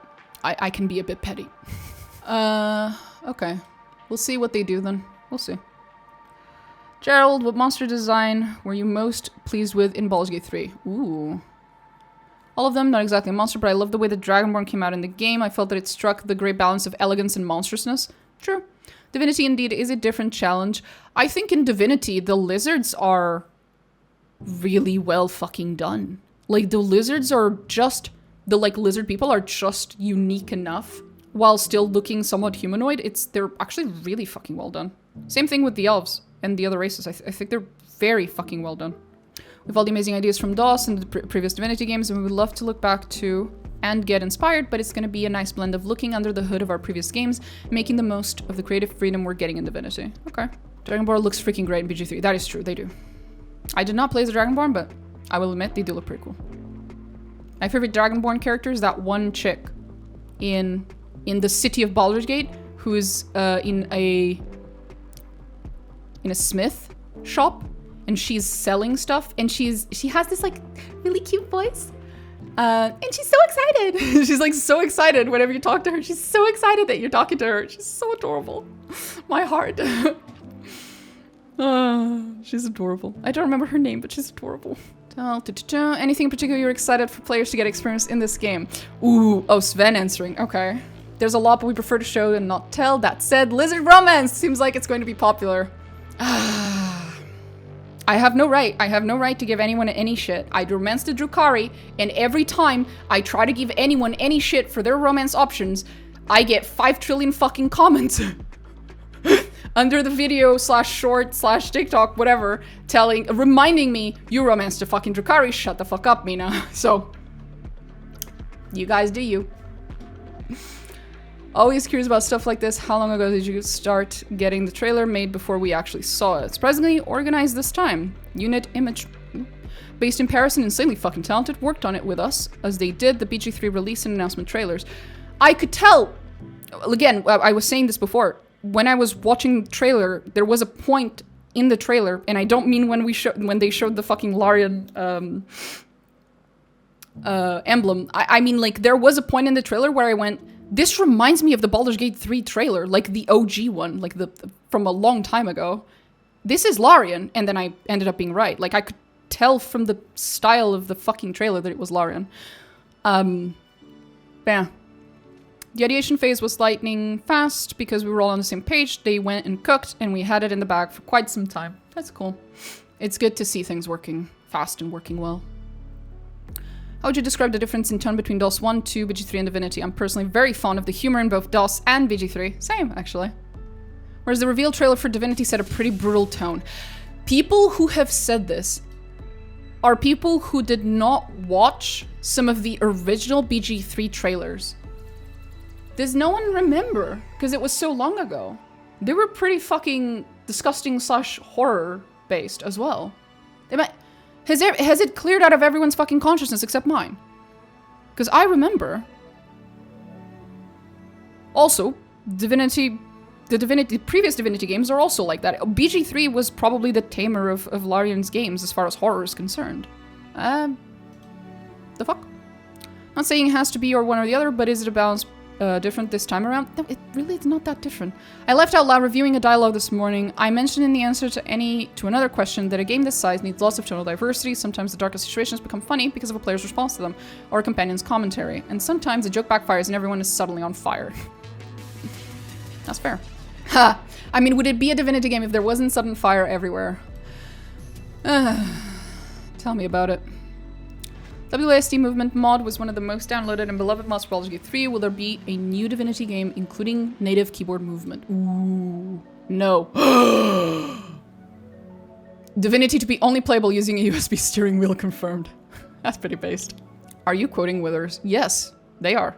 Quite frankly, if you can add it easily with a mod, then they will either add it right off the bat, and that was just a Withers joke, or you can just add it with the mod pretty quickly anyway.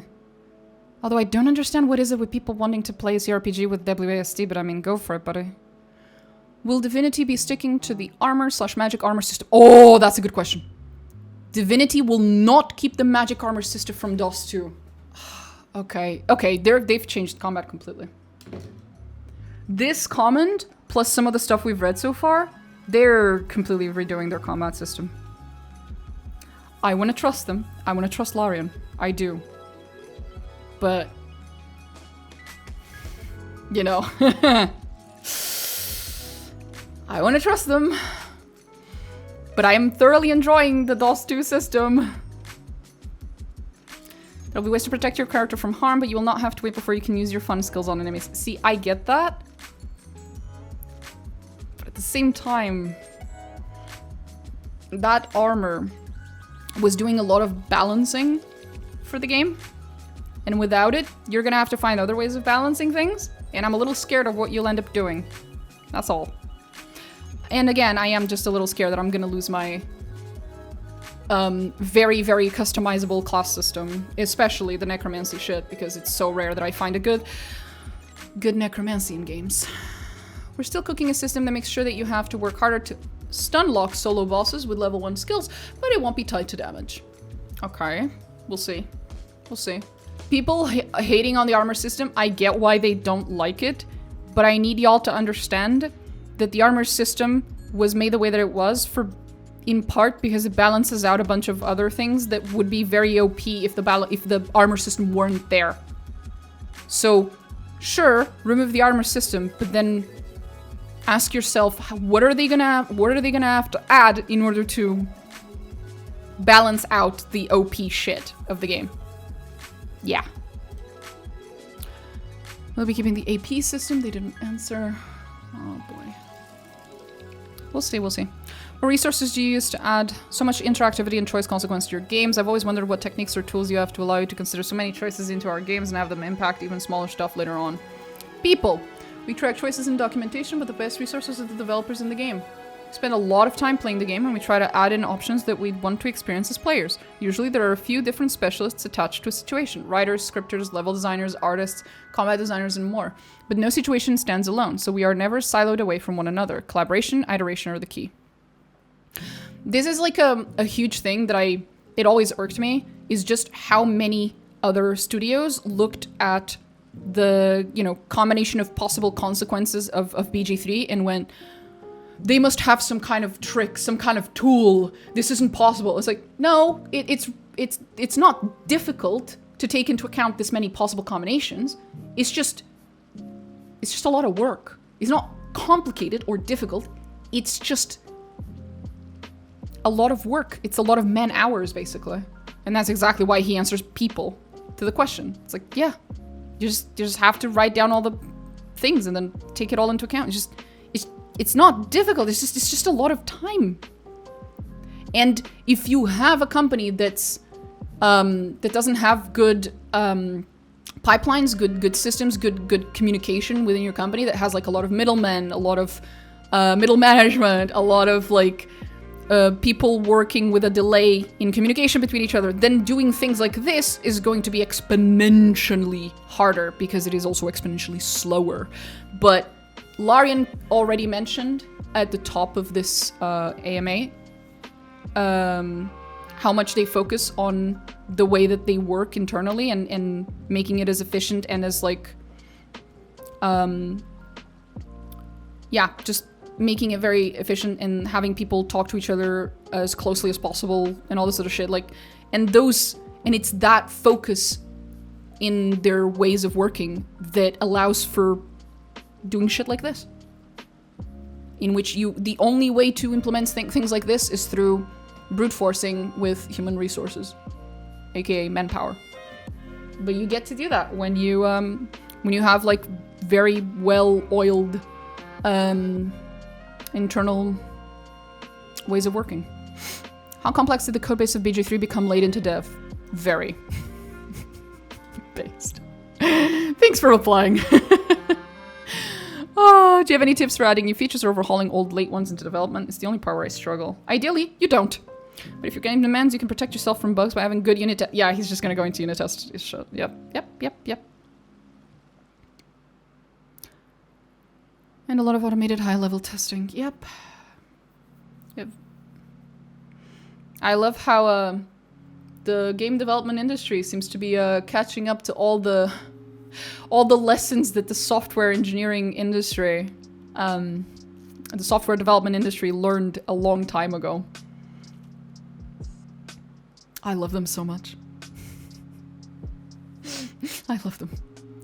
Are you still casting any roles for the game? You should hire me. Me, specifically. I will voice act literally any evil character. We have started working with actors, but we're nowhere near done casting. As you imagine, it's a big effort to find the right talent for a game this size, and we tend to continue writing and adding new voices long into production. Why, do you know someone? Yes, me. Please hire me, Larian. What folk tales and legends will serve as inspiration? Haha! For the upcoming Divinity, I'd personally compare the story of the trailer to the legend of... I'm not reading that because I don't know what language that is. Or the birth of all the evils of the world. I won't mention any specifics, sorry, damn it. Because there are too many to mention, but there are so many books about the occult on Sven's desk that I sometimes think he's actually a necromancer. I knew I liked Sven for some reason. I knew it. How much research and development goes into novel approaches to rendering / lighting? Oh god. As engine developers, it's very important that we keep following new developments in rendering or lighting or anything else that matters. How we apply it or add it to our engine largely depends on how we expect to use it at large scale. Okay. At which scale? Okay. The Divinity trailer was some of the most brilliantly visceral stuff I've seen in a while. I have to remind myself that these people are, you know, fans of Baldur's Gate 3, so they're probably not They're not used to the kinds of games that I play, because if you think that trailer was anything special, and it was great, don't get me wrong, but it's just, you know, if it surprised you, it's like, I have a few recommendations for you, buddy. I mean that in the nicest way possible, truly. It's just very funny. What's the goal in putting together trailers at Larian? Broadly speaking, anything we do externally that isn't the game is designed to give people a good time, to make them smile. Sorry, the trailer's just going through my mind right now with the horrible screaming and the melting of the They make them smile. I think that people in our audience specifically have a really good sense of humor, and while there are a few conversations of what too far might be, fuck them. We were all laughing so much during production of the trailer that we kind of decided to have faith that folks at home would be too. If you look at the little details, the context, the fact that we managed to get it shown on such a big stage, it's a very funny thing. I agree. I saw some industry criticism that suggested tonally there's one rule for Larian and another for everyone else, and that's a really weird take. I agree, I have not seen this take, and you're all nonsense. What are you guys talking about? Also, that's not a criticism of Larian. If Larian gets away with, like, extreme gore on a big stage, or whatever, I'm assuming that's what they meant, then, and others don't, then the criticism isn't of Larian, the criticism is of whoever is allowing for Larian to do that and not the others, and the solution should be that everyone gets to do that, not that Larian doesn't. So that's not a criticism of Larian whatsoever. Generally in life, and even in business, if you all really believed in what you are doing, that energy is infectious and people tend to get way behind. God bless you, Michael. You're adorable. You're adorable, is all I'm going to say. That's foundational truth I will always believe. You are a very optimistic person and you should stay that way. However, I am assuming, I have not seen this particular take, but I am assuming that what people were trying to say was that Larian got away with having like some pretty 18 plus stuff showing at the Game Awards, and that perhaps other companies in the past have tried to show stuff like that and they got told no because it was too 18 plus or something. I'm assuming that's what people meant when they said that, although that is an assumption on my part. And thus, that final sentence here from the dude is way off because it's not addressing that at all, but I'm guessing he also misunderstood the intent of the take. I don't know this take. I have not seen this take. We just want to make people laugh primarily. Well, you do you, Michael. You're doing a great job, sweetie. Considering BG3 was such a hit, why did you not develop Will further? Oh my I'm sorry. We're still here. Why are we here? Just to suffer. Guys, move on, please. Please move on. Please move on. Holy shit. Please move on. Yes, Will had very little content. For a while, so did Manthara, and arguably she still does. So does the bear dude, I forget his name. Halsin. Halsin, Manthara, and Will all have way less content than the other ones.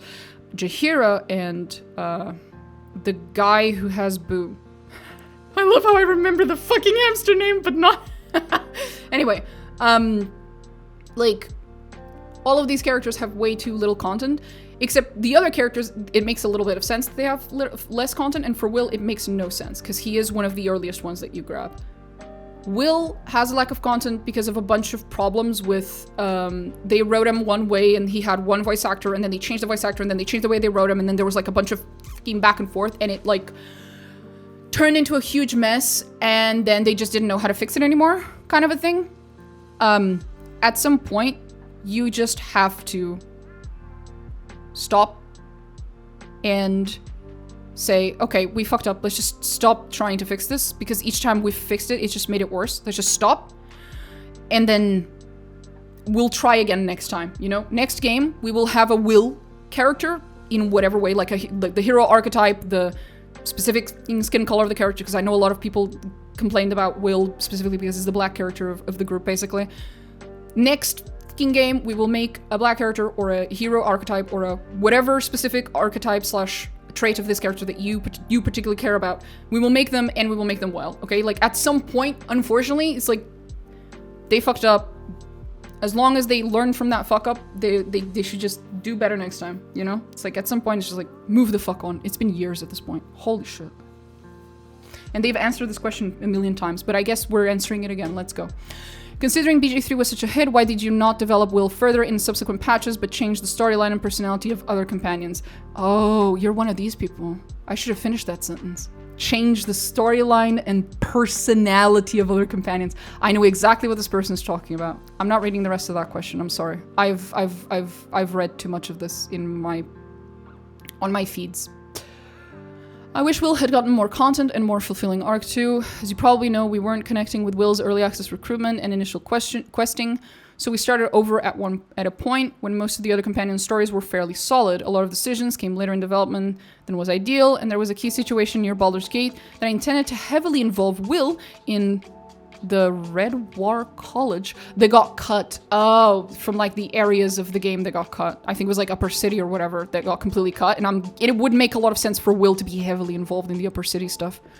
That meant back to the drawing board again. We eventually tied him to Duke Ravengard and started to work on that element of his arc just in time for me to get unexpectedly ill.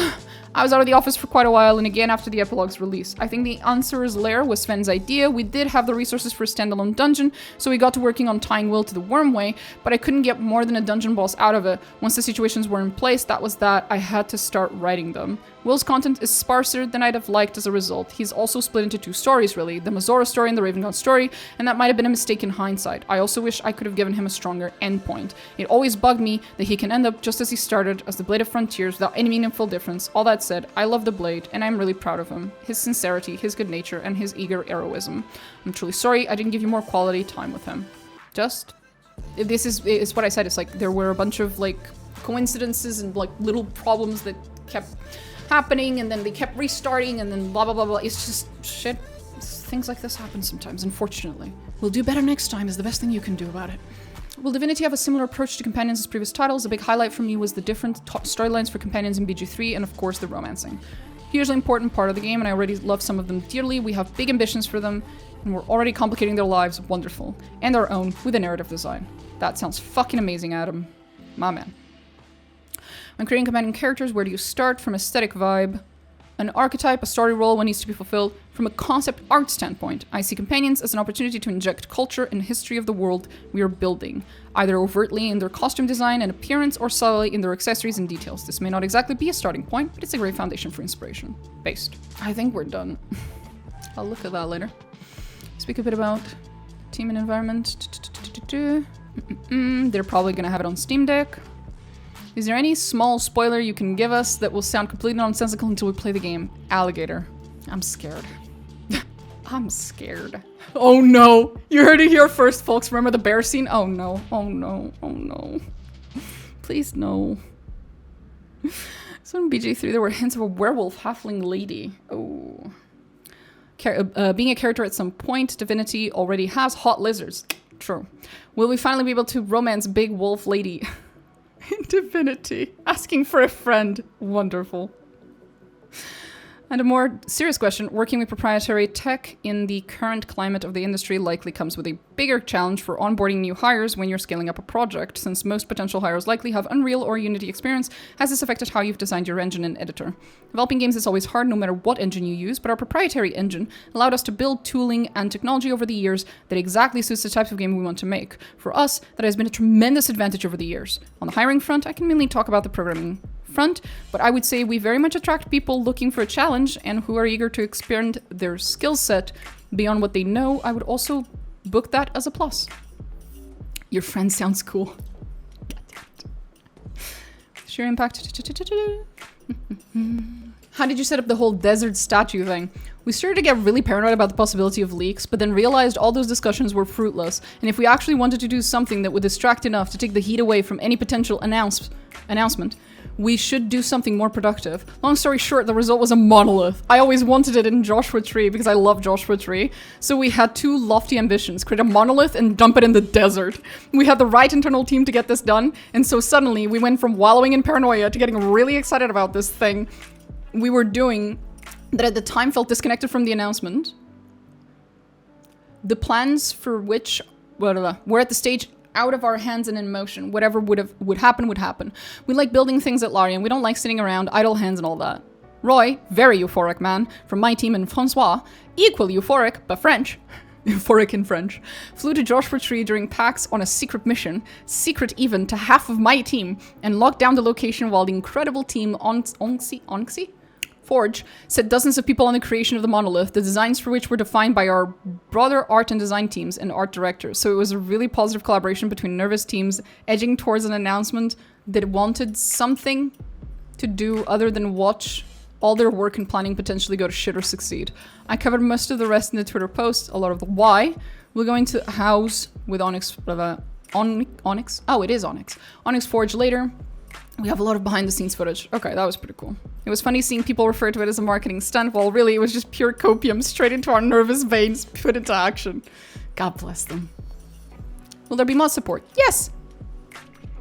But we haven't decided if it'll be on release or not. That's what I said. How do I find love in real life? The first step is to look in the mirror and learn to love yourself. Thank you, Michael from Larian. Thank you. The game be playable in more third-person view, as opposed to DOS 2 isometric camera. The camera will work very similar to BG3, so a hybrid top-down third-person-ish type of camera. Cool. Cool. If you've seen our announcement trailer, you have an idea of how dark the world of Divinity is. We want to give players the opportunity to be light in that darkness, an inspiration, a hero, a champion. We'll also let them leave the world even worse than they found it. Yes! Thank you, Adam. Adam, love you, bro. We're pushing as far as we can on player agency. Thank you. Will there be sex scenes? There's a bear in the woods. One of the criticisms of BG3 writing is that the party members don't have as much of a relationship between each other. Yep, they've already mentioned this. Aww. What are your thoughts on future of gaming? Personally, every year, I'm increasingly grateful it's Larian I work for. It's very sweet. Larian is one of the studios that I have the more... that brings me more optimism and positivity. Is the threat of the Great Acorn still looming over Revlon? It is not. All squirrels were smited. Oh no. Sir Laura. We'll have full character customization similar to BG3. We're planning to have an even better one. More colors, more options, more control. Yes! I love it. Yes. So happy. Okay, nothing new. When you say Divinity 2 will be... Divinity 2 is everything we learned from BG3. How do we get into the games industry as a writer? Oh, here we go. First, I just want to say I love your games. I played Divinity 2 OS and BG3, and they were both fantastic. I'm curious, what is your opinion on the role of generative AI in the game development process, and for your studio in particular? Some studios like Embark and Warhorse, as well as several East Asian ones, like Everstone, seem relatively optimistic on it, and they've talked about using it to make bigger and faster games. On the other hand, I think a lot of studios and a lot of gamers think that it predominantly undermines the creative process and cuts corners. Stop! The opinions that people have on AI and generative AI are... most people either don't give a shit or they have whatever opinion their in-group has. Some people do give a shit, namely people who are artists themselves of some form. And then while they have far more informed and understandable opinions, they still oftentimes have very ignorant... It's not the opinion that's ignorant necessarily, but the arguments that they will use are incredibly ignorant because they themselves have not put in the work to research what Gen AI is and how it works and what can or cannot be done in order to make it more, its use more ethical and so on and so forth. Which is understandable, I get it, but it's also very annoying as someone who is a software engineer and who knows a thing or two on the subject to see people say incredibly fucking ignorant shit with their full chest out there. Sorry, I had to swap because my earphones just died.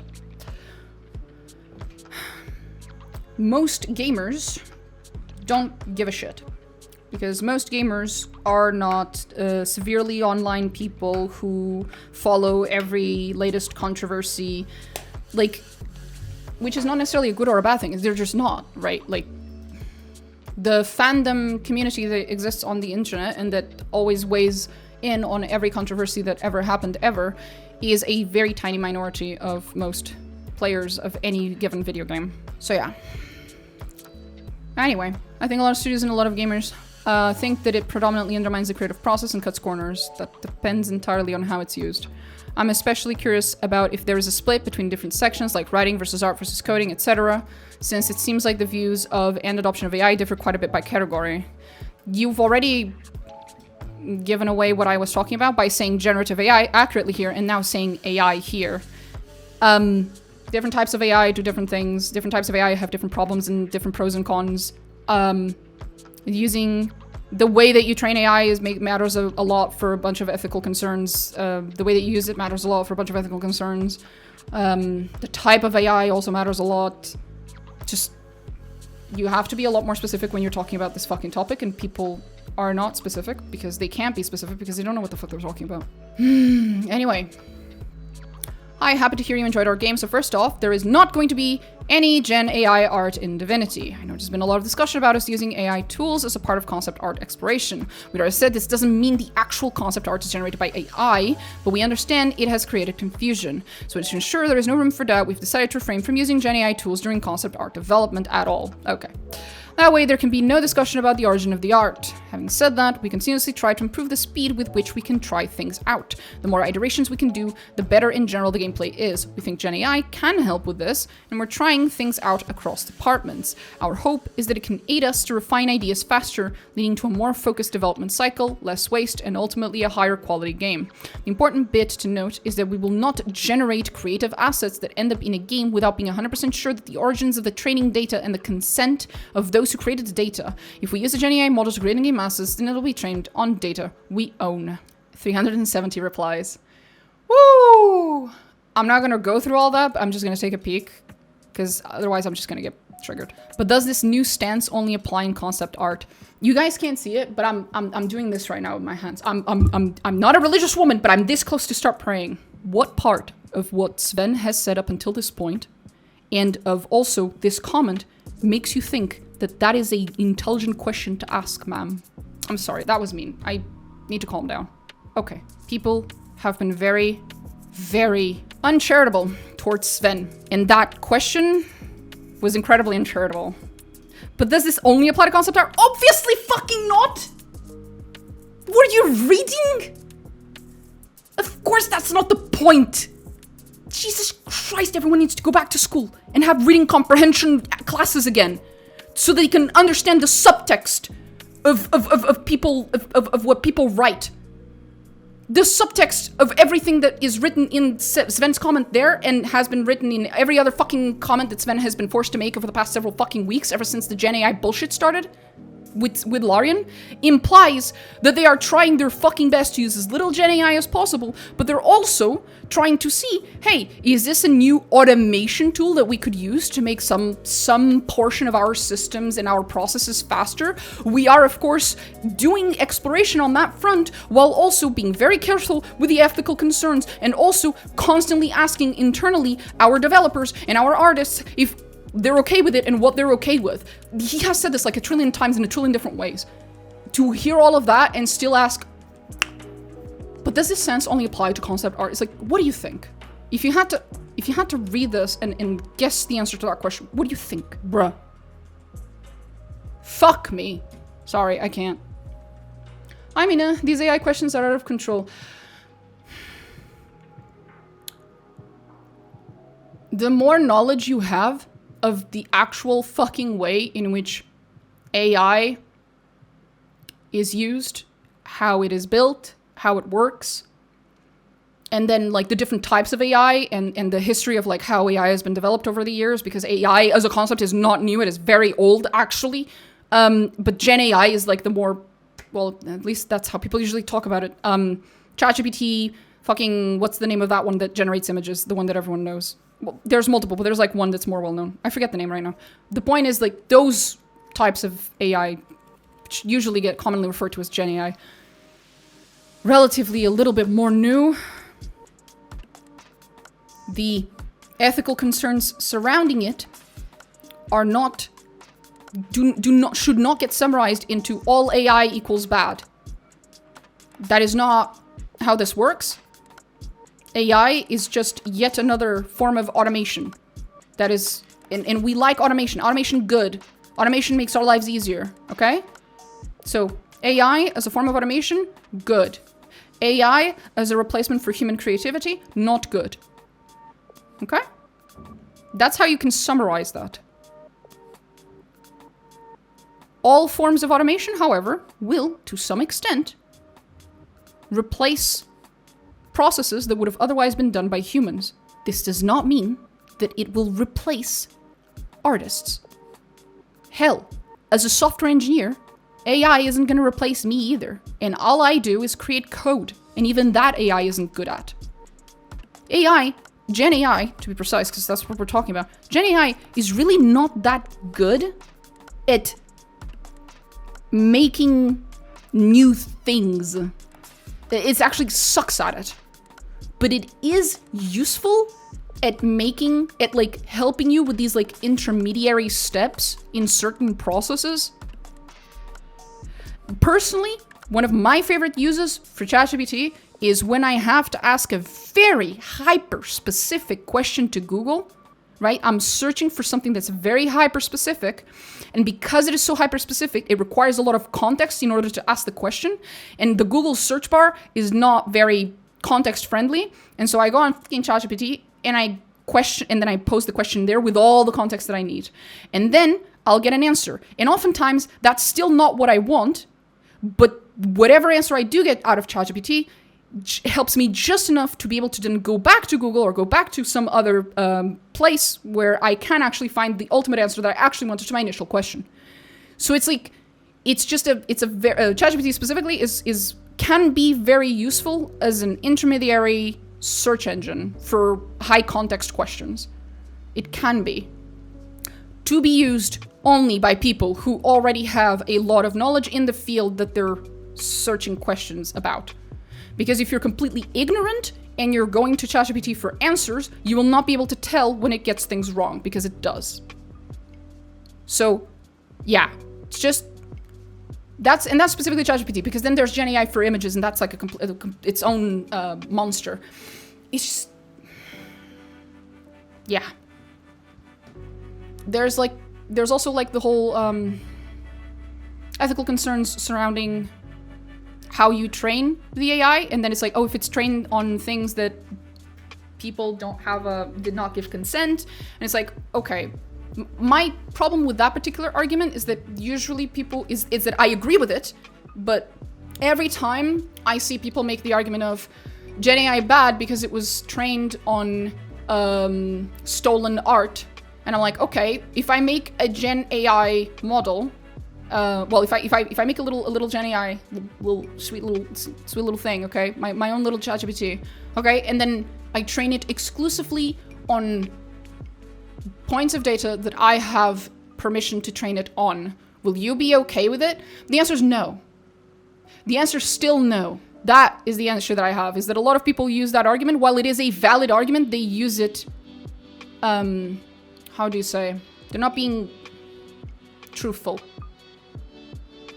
Not being fair. There's a word I'm forgetting here, but yeah, it's just, they don't actually mean it. Not truly. And then at the end of everything, once you've taken into account all the ethical concerns and you found solutions for all of it, there will always be the environment argument, which is like, well, that's its own beast. I also have answers for that, but that is its own beast. The environmental concerns of AI is some fucking thing. We don't have any text generation touching on dialogues, journal entries, or other writing in Divinity. To answer your second question, how does generated placeholder text benefit development over simple stub text? It doesn't. We had a limited group experimenting with tools to generate text, but the result hit a 3 out of 10 at best, and these tools are for research purposes, not for use in Divinity. Even my worst first drafts, and there are a lot of them, are at least a 4 out of 10, although Sven might disagree, and the amount of iteration required to get even individual lines to the quality we want is enormous. From the initial stub to the line we record and ship, there are a great many eyes and hands involved in getting a dialogue right. None of this is new. I hate this. If we use a Gen AI model to create in-game assets, then it'll be trained on data we own. I have seen people criticizing this by saying, actually, that's not possible because you need millions of assets to train an LLM. I'm going to start stabbing people. This is a misunderstanding of what is required to train a model. The large services you can interact with online, ChatGPT, Midjourney, etc. require astronomical amounts of data because they are extremely broad in purpose and aim to produce extremely fine detail in output. You can significantly reduce your training requirements by limiting your scope, limiting your footprint, and reducing the granularity of the expected output. Correct. He is correct. You don't actually need millions of assets to train an LLM or to train the little fucking model that you want to train if that model is very hyper-specific in its purpose. You can absolutely train a model on internal data. I know, because I have personal knowledge of several companies that do this. It does not require millions of data. That's just not a thing. This is just another thing that someone said on the internet, and then everyone else is copying that opinion, but none of those people, and possibly not even including the first one to say it, actually went and researched what the fuck they just said. As long as GenAI is used as a tool, not as a replacement, I see no harm in the tech. You see no harm, my good sir, but I can point you to several thousands of people who will still see harm, because no matter how far down this rabbit hole you go, there's always the environmental argument at the end of it. It never ends. The rabbit hole never ends for AI criticism.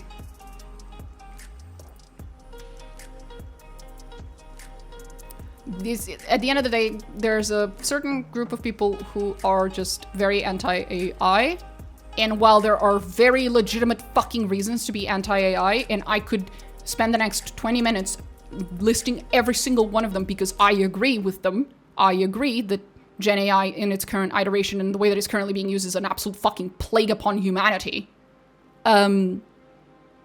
I just don't think you should be fucking witch hunting about it. I don't think you should just be going after Sven or after Larian, because they are testing the possible uses of it internally and constantly checking with their developers if they're okay with it. It's like, it seems like if there is an ethical way of testing out possible uses of AI, the way that Larian is doing it, that's it. That's the ethical way to fucking do it. But, you know, anyway. I don't want to get into this because I've gotten into this before and it's a several hours long conversation to just flesh out all the fucking arguments about it, and we'd be here for a very long time if I got into it, and I don't want to. No, part of the Divinity project. Oh, it's someone asking them about there's a whole fucking meme about how a lot of changes that they made in Baldur's Gate 3 was because of player feedback, and that Larian, listens to player feedback a little too much. And I'm just like, no, I did not like all of the changes that they made post-release, but I liked some of them. I think it's a little unrealistic to ask them to listen to player feedback, but only the good ones, only the ones I like. And every time you listen to player feedback and I don't like it, that's you listening to player feedback too much. It's like, okay, buddy, if they're gonna listen to player feedback, sometimes they're gonna do it in a way that's you're not going to like, or that it's, it's a genuine mistake, because they're not fucking perfect. Like, just give them feedback, keep giving them feedback, even feedback on the feedback, and hopefully eventually with enough iterations, things get better.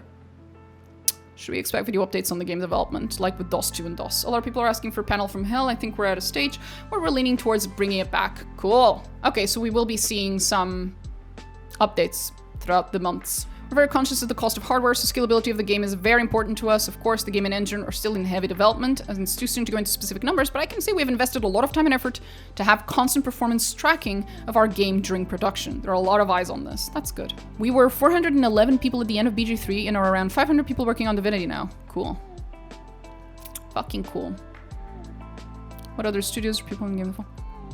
Our growth has slowed down a bit, so we have most of the team in place. Big cinematic RPG. There are a few things that we didn't do before that we're doing now. Okay. Studios or people in game development do you look up to? I have no idea who that is. What does machine learning director do? Combat AI? Background dialogue? That's hilarious. It's actually pretty straightforward. As ML director, I'm in charge of leading our ML team. We have an ML team whose purpose is twofold. One is to support development by helping solve concrete production problems through automation, and the second is to prepare ourselves for a future in which ML will help drive reactivity to player agency. Makes sense? Well, Divinity... Can people stop calling it Divinity 3? Be in early access. We would certainly prefer to do another early access since that provides invaluable information. Okay, that's cool. That's nice. That means we get to play Divinity earlier. That's nice. I'm excited. Okay, everything else seems very repetitive. You probably recognize certain characters or situations or learn to explore the large universe. So we might get a little bit of comebacks in Divinity. Ooh. That's cool. Well, the dude that we met, who gave us that quest about the demons, Dahar, whatever the fuck his name is, he might come back. Wasn't he already several thousand years old? Maybe he'll be a few more thousand years old. I don't know. I'm not done with DOS 2, so maybe he dies and I just said something stupid. I don't know. Where do you feel the writing lacked in BG3? That's an interesting one. How do you plan to improve it for Divinity? Two things come to mind. I'd like the companions and other characters to feel like a more natural part of the world. They already did that pretty well in BG3, but sure. I love the BG3 companions, but the nature of their story means that they're mostly displaced strangers in a strange land. Some of them are returning home, but they're in unfamiliar territory as the game begins. I like to see how far we can push the diversity of companions and their stories even further. I spend a lot of time thinking about structure. The nature of CRPGs is that there are often several stories happening simultaneously, whether that's a smaller quest alongside the main plot, a developing romance, a conflict between party members, or encounters with an antagonist. I'm focusing on mapping the shapes of those stories so far, so that there's pleasing overlap in the narrative patterns. It's the science-y side of narrative, but it has a big impact on the writing of individual moments within those structures. I am glad that they're still thinking of their games as CRPGs and approaching them that way. And they haven't, you know, gone full ARPG. Like some companies have. No shade, Obsidian. I miss Obsidian CRPGs. What's your favorite beer? God damn it. This isn't really a question, but more like a request. Please try to make as many characters romanceable as possible. From a very traumatized Raphael lover with PTSD. Love is love. Based. Okay, I think we might be done. I think I've scrolled enough. If I keep scrolling, I keep saying I'm done and then I keep scrolling. What is wrong with me? Why am I like this? We've been going on for a while. Why am I like this? My editor's gonna kill me. He's gonna fucking kill me. There were also Gen AI based tools to help us render things faster, like lighting and filling textures. See, sweetheart, that's very rational of you, but you see, most people think of Gen AI and they think ChatGPT, and they tend to forget the 5 trillion different fucking uses of just AI in general and machine learning that have been used in tools for sound editing, how do you say, picture editing, like Photoshop and shit like that, and just that have been around for a very long time. But yeah, again, there's a very strong problem here with people confusing Gen AI with regular AI and with machine learning and all this other shit, and using them completely interchangeably. Okay, there's too much AI shit here at the bottom, and I'm just gonna get triggered and start ranting again, so I think we're good. I think we're good. If you came here for the fucking game, I'm sorry. I will try to get a little bit of the game in now. God bless. Where were we?